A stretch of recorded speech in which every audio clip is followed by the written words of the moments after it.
Te damos la bienvenida a un nuevo audio de la hora silenciosa de Palabra de Vida, donde líderes alrededor del mundo compartirán con nosotros.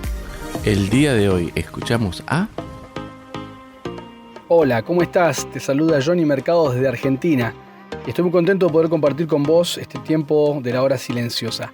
El pasaje de hoy está en Mateo capítulo 9, versículos 14 al 26.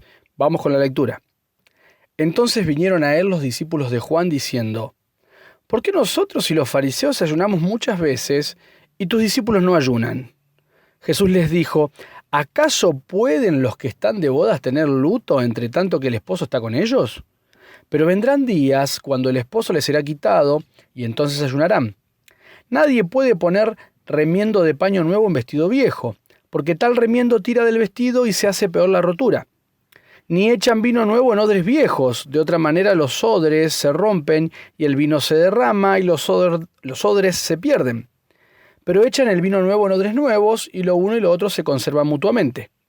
Mientras él les decía estas cosas, vino un hombre principal y se postró ante él diciendo: mi hija acaba de morir, mas ven y pon tu mano sobre ella y vivirá. Y se levantó Jesús y le siguió con sus discípulos. Y he aquí una mujer enferma de flujo de sangre desde hace 12 años se acercó por detrás y tocó el borde de su manto, porque decía dentro de sí: si tocare solamente su manto, seré salva. Pero Jesús, volviéndose y mirándola, dijo: ten ánimo, hija, tu fe te ha salvado. Y la mujer fue salva desde aquella hora. Al entrar Jesús en la casa del principal, viendo a los que tocaban flautas y la gente que hacía alboroto, les dijo: apartaos, porque la niña no está muerta, sino duerme. Y se burlaban de él. Pero cuando la gente había sido echada afuera, entró y tomó de la mano a la niña y se levantó ella. Y se difundió la fama de esto por toda aquella tierra. Hasta acá nomás la lectura de la hora silenciosa en el día de hoy. Ahora, podemos ver en este relato tres escenas bien claras, ¿no? Por un lado está los discípulos de Juan y la pregunta sobre el ayuno.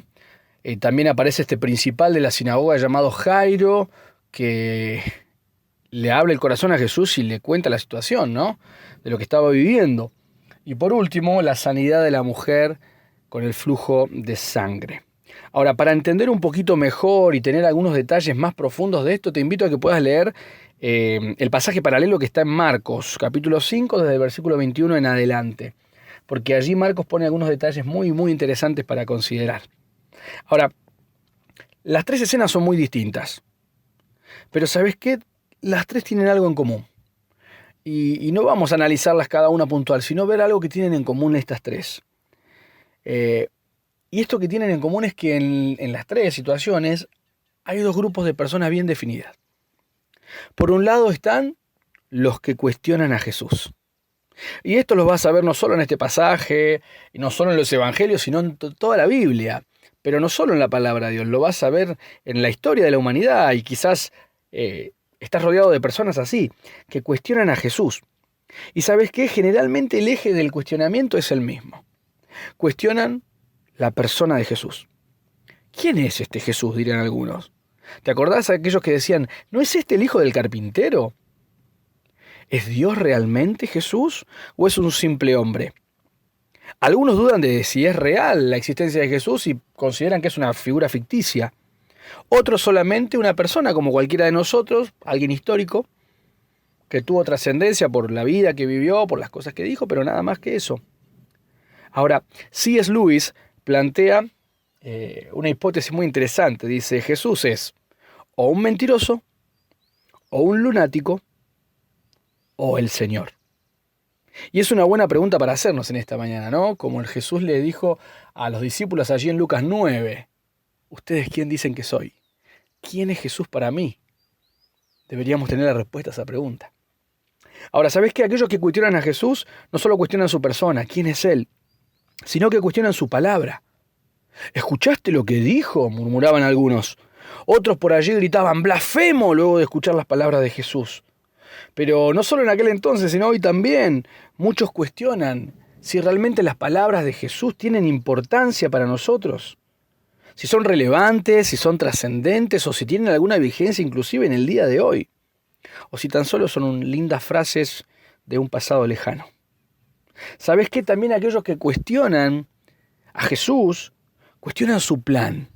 ¡Ah! ¿Viste lo que hizo? ¿Pero por qué lo hizo así? ¿Para qué hizo esto Jesús? ¡Ah! ¿Viste con quiénes estaba? ¿No? Y tanto en ese pasado como hoy, muchos cuestionan lo que Dios hace y lo que Dios permite también en sus vidas. Ahora, ¿sabes algo? El cuestionamiento nace con la semilla de la duda y crece en el campo de la incredulidad. ¿Escuchaste? El cuestionamiento nace con la semilla de la duda y crece en el campo de la incredulidad. Ahora, como te mencioné anteriormente, acá está este grupo bien definido, aquellos que cuestionan a Jesús, aquellos que cuestionan su persona, que cuestionan su palabra y que cuestionan su plan. Pero por otro lado, y es bien evidente en la vida de Jairo y la mujer con el flujo de sangre, están aquellos que confían en Jesús. Y es muy interesante porque los mismos aspectos que uno utiliza para cuestionar a Jesús son estos aspectos que estas personas que confían en Él abrazan y descansan. En primer lugar, en la persona de Jesús. Muchos decían, wow, miren a este hombre, tiene autoridad, no es como los fariseos. Algunos dicen, es el mismo Dios. Y como Dios no es hombre para que mienta, ni hijo de hombre para que se arrepienta. La palabra de Dios nos enseña en el libro de los Hebreos, no, Jesucristo es el mismo ayer, hoy y por los siglos. ¿Cómo no confiar en la persona de Jesús? ¿Cómo no confiar en aquel que todo lo que se dijo de él se cumplió a rajatabla? Ahora, aquellos que confían en Jesús, confían en su persona. Saben que Él jamás defraudó a nadie, que jamás mintió. Confían también en su palabra. ¿Sí? El mismo Pedro, ¿se acuerdan? ¿A quién iremos, Jesús? Solo tú tienes palabras de vida eterna. El Nuevo Testamento también nos enseña que la palabra de Dios es viva y eficaz y más cortante que toda espada de 2 filos. Dice también que tenemos la palabra profética más segura. La palabra de Jesús, la palabra de Dios. ¿Cómo no creer en su palabra? Pero aquellos que confían en Él también confían en sus planes. No vemos acá a Jairo cuestionando la autoridad de Dios, ni qué pasó, ni por qué permitió. ¿Se acuerdan lo que pasó con Marta y María hace unos días atrás? Ah, Jesús, si vos hubieses estado, nuestro hermano no hubiese muerto. Bueno, acá no vemos esa la actitud de Jairo. Él cree que Jesús puede dar vida a su hija. Quizás se apoya en lo que ya escuchó, quizás era un seguidor y ya venía viendo la vida y la obra de Jesús. Pero él cree. Cree, como Isaías nos enseña, que los caminos de Dios son más altos que los nuestros, sus pensamientos son más altos que los nuestros, que tiene planes de bien para nosotros y que todo lo que Dios hace y permite nos ayuda para bien. Ahora, ¿la clave cuál es? Que podamos amarle. Solo aquel que ama a Dios entiende que una tragedia puede ayudarle para bien. Ahora, ¿te acordás? Dijimos que el cuestionamiento nace con la semilla de la duda y crece en el campo de la incredulidad. Pero la confianza nace con la semilla de la fe y crece en el campo de la relación personal de aquel que confía con aquel en quien confía. De vos, de mí, de usted, con el Señor. Esa relación donde, como cualquier relación, hay tiempo, hay inversión y uno conoce a esa persona y a medida que la conoce se convence de quién es. Ahora es muy difícil que usted, que vos y que yo podamos confiar en el Señor si realmente no le conocemos. Esta fe viva, esta fe genuina que se ve tanto en Jairo como en la mujer con el flujo de sangre, quizás no entendía todo lo que pasaba, pero entregaba todo. El relato de Marcos nos dice que esta mujer había gastado todo su dinero, que había probado con médicos, que ya no quedaba otra alternativa. Y no esperes a no tener más alternativas para confiar en Jesús, que sea Él tu primera opción. Pero para eso tenemos que confiar en su persona, en su palabra y en sus planes. Y solo esto es posible si lo conocemos a Él. Ahora, ¿qué ejemplo nos deja Jairo? ¿Qué ejemplo nos deja esta mujer? Porque esa fe que ellos vivían era una fe viva, era una fe activa. No era una fe religiosa, no era una fe teórica. Ellos no se quedaron esperando el milagro, ellos fueron tras él. Y ojo, lejos de sonar como una campaña carismática en esta oportunidad, quiero animarte a que vivas una fe activa, una fe que se mueve y que te mueve, que busca a Jesús y lo que Él tiene para vos, que confía, como dijimos, en su persona, que confía en su palabra, que confía en su plan.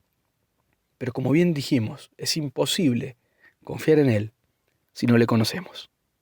Ya terminando, quiero dejarte una pregunta.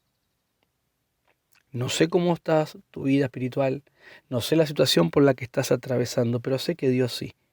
Y la pregunta es para todos en esta mañana la misma. ¿Estás cuestionando a Dios o estás confiando en Él? Que Dios te bendiga, que esta meditación pueda ser de provecho para tu vida y si te es de bendición, compartirla con alguien más. Que Dios te bendiga, un abrazo grande. Gracias por escucharnos. Recuerda que este audio no reemplaza tu tiempo a solas con Dios. Te animamos a que escribas tus aplicaciones personales. Hasta mañana.